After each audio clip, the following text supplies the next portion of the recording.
Hi guys, a huge problem I think with the issue of asylum seekers and immigration is that many people have had their heads filled with nonsense for so long by the likes of the Daily Mail, the Express and the Sun, but also political commentators and politicians, that they are, in a sense, too far gone.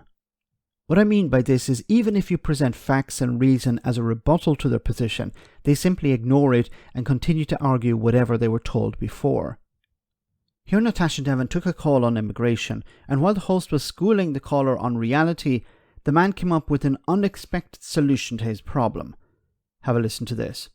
I'm just confused why you kind of always promote bringing migrants into Britain when we haven't got any infrastructure to support these people coming here. The reason that there isn't sufficient housing is because of successive political decisions that have been made, starting with the introduction of austerity in 2010.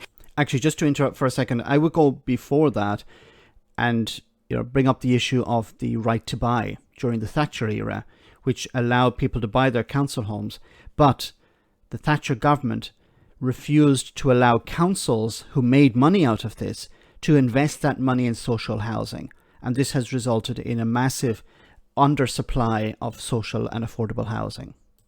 That has to do with the Conservative government defunding communities. It doesn't have anything to do with the migrants coming in, many of whom do work in those services. So they would be even worse if we didn't have the people power coming from abroad to fuel them.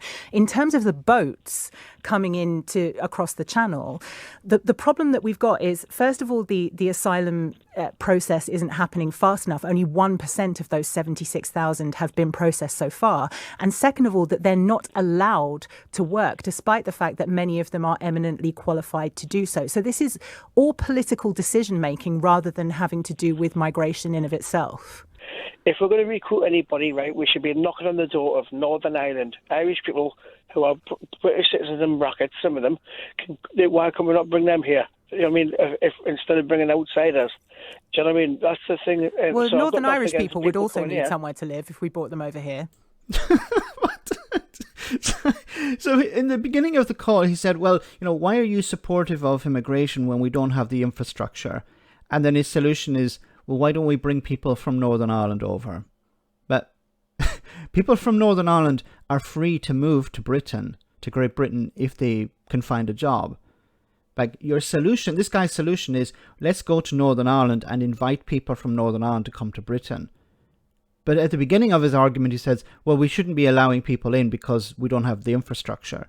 So what is he expecting Northern Irish people to live off and live in? Tents? They can teleport they don't need to rely on public transport. They can teleport from their tent in a field somewhere in Devon to London. Like, this is insane. But what a weird angle and weird road to go down. Northern Ireland. Like, since listening to this call, I've been trying to get my head around why he brought up Northern Ireland. Is it because it's within the United Kingdom and he doesn't want people from outside the United Kingdom coming in? I'm not saying that this guy is a racist, but it's a very strange thing to bring up. Well, we should bring people in from Northern Ireland or Scotland or Wales, if that's the case. He didn't explain whether he wanted people from Wales or Scotland either, but Northern Ireland. But there are people in Northern Ireland who are working. There are people in Northern Ireland who are unemployed, but they would like to stay in Northern Ireland if they could find a job there. So, of course, people have immigrated from Northern Ireland to Great Britain to find work in the past and presently. But this idea, well, we should be sourcing people from within the United Kingdom to come to wherever he is in London or wherever. And these people won't require infrastructure. They won't require homes. They won't require public services. What planet is he living on? Is this guy too far gone?